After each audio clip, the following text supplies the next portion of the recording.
Hello there. Hi there. So today, my hand is healing up. The scab I've actually peeled off and clipped off from this part of my hand. And today is day 4 of his San Francisco visit. Yes. Let's see. Today I wanted to talk about the way society prices things. Today I went to a container store with this guy here, and it's supposedly one of his favorite stores, so it was exciting to see what gets him excited. Yeah. And if you're an organizational nut like I am, then it's a store. It's a perfect place to be. I see.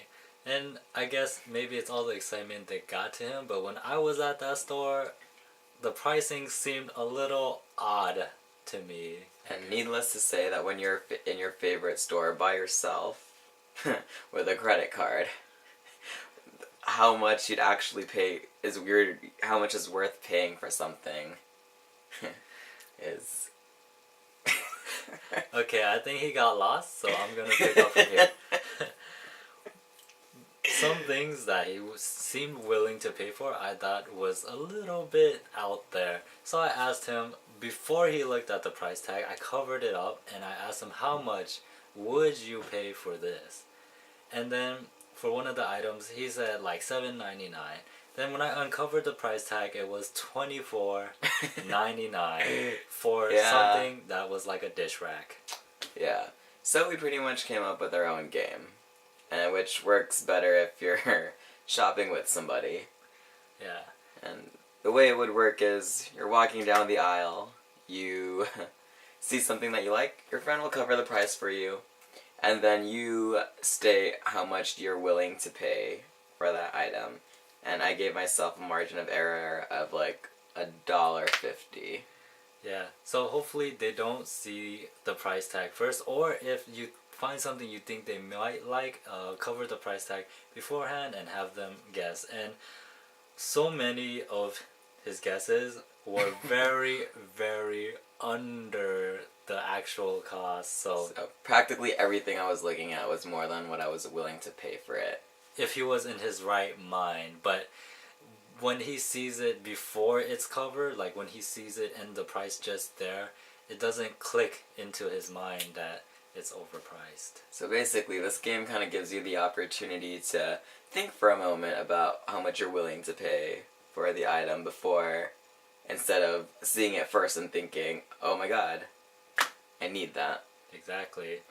Well, anyways, that's just a little bit on, consumerism, and not to just be caught up in the whole society of being a consumer. Yeah.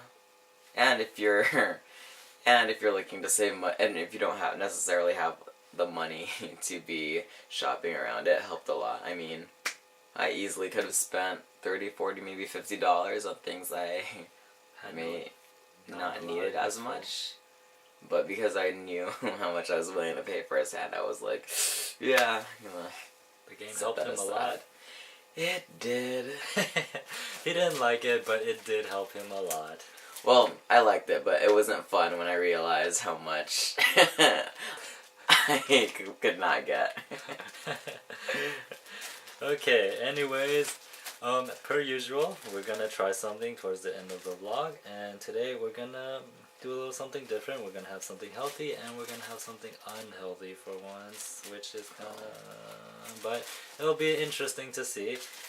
Today we have cacao nibs. These are the purest forms of chocolate you can get. So you would imagine that they'd be extremely delightful and decadent. Today we will find out firsthand. Oh. Here you go.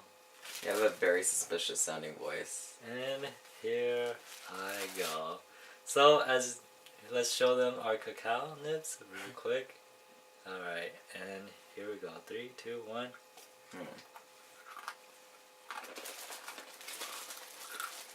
This is his getting ready face.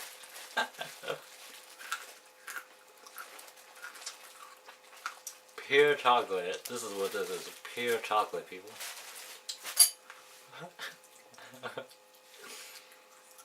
You would imagine it'd be awesome.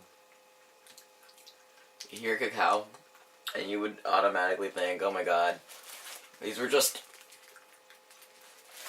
shaved up chocolate, but it tastes like dirt.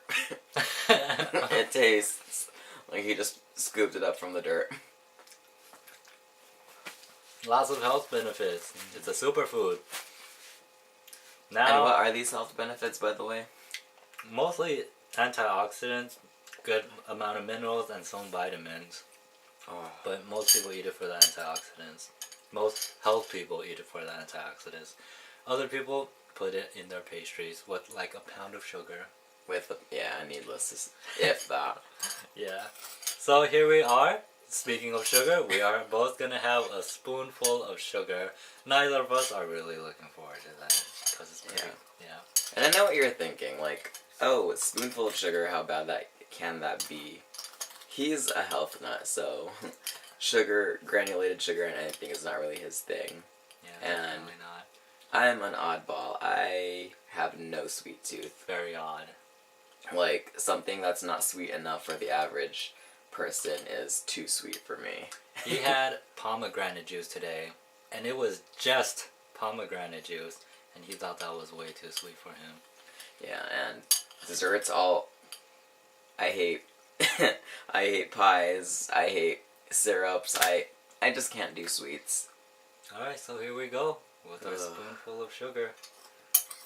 Spoonful of sugar. Go ahead, show them. That's not even a spoonful. You're trying to kill me. It's gotta be even. I'll say that's good enough. And here we go. 3, 2, 1.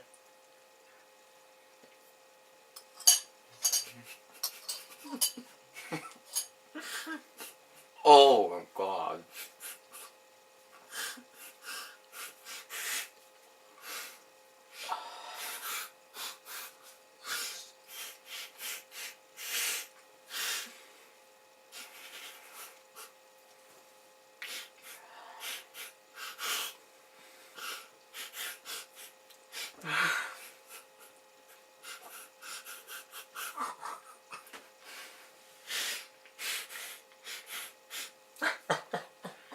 Oh my god.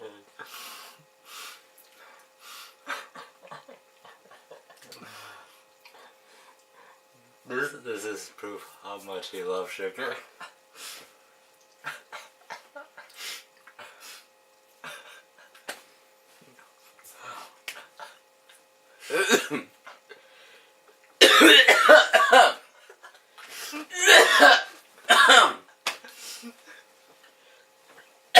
Who the hell Oh is god. Well. Oh my god.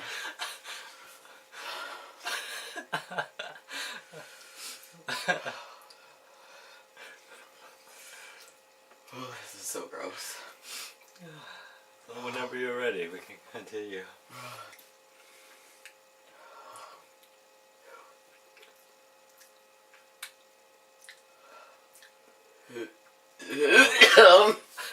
That was pretty gross.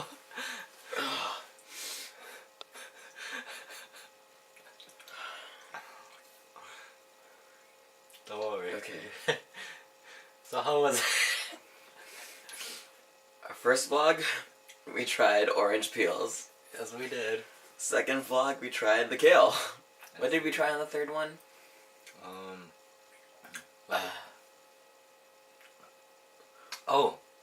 Oregano. Oregano as mouthwash. Yeah, as mouthwash. So chewing it, swirling it around your mouth, and then swallowing it. Yeah. And today, vlog number 4, we tried sugar, and this is by far the worst one. This is by far. Like, everything else was gross, but this is the first time I've actually teared up. Oh, that's so gross. It was pretty nasty.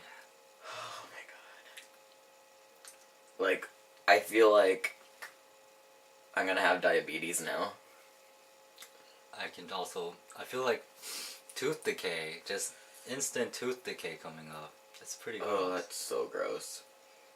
So, And some of you people like to put 10 times that amount in your pastries and your coffee. I don't know how you do it. I can't even take a teaspoonful. for him, and for me a little bit, but mostly for him, when he watches cooking shows, baking shows where people bake pastries. Like we saw a cooking show of how to bake a cupcake, and when a pound of sugar was poured into the batter, you should have seen his face of horror. It's good stuff. Yeah, other people's idea of horror movie is like, oh, you know, Yeah. ghosts and demons. And gore and blood. Our idea of horror movie is watching the Cooking Channel. For reals. Oh, and The baking edition. And on the note of that, I remember having a nightmare of eating a Kit Kat bar. I really do. But this has been our vlog, and I'm Evan. And I'm Mark. See you later. Bye.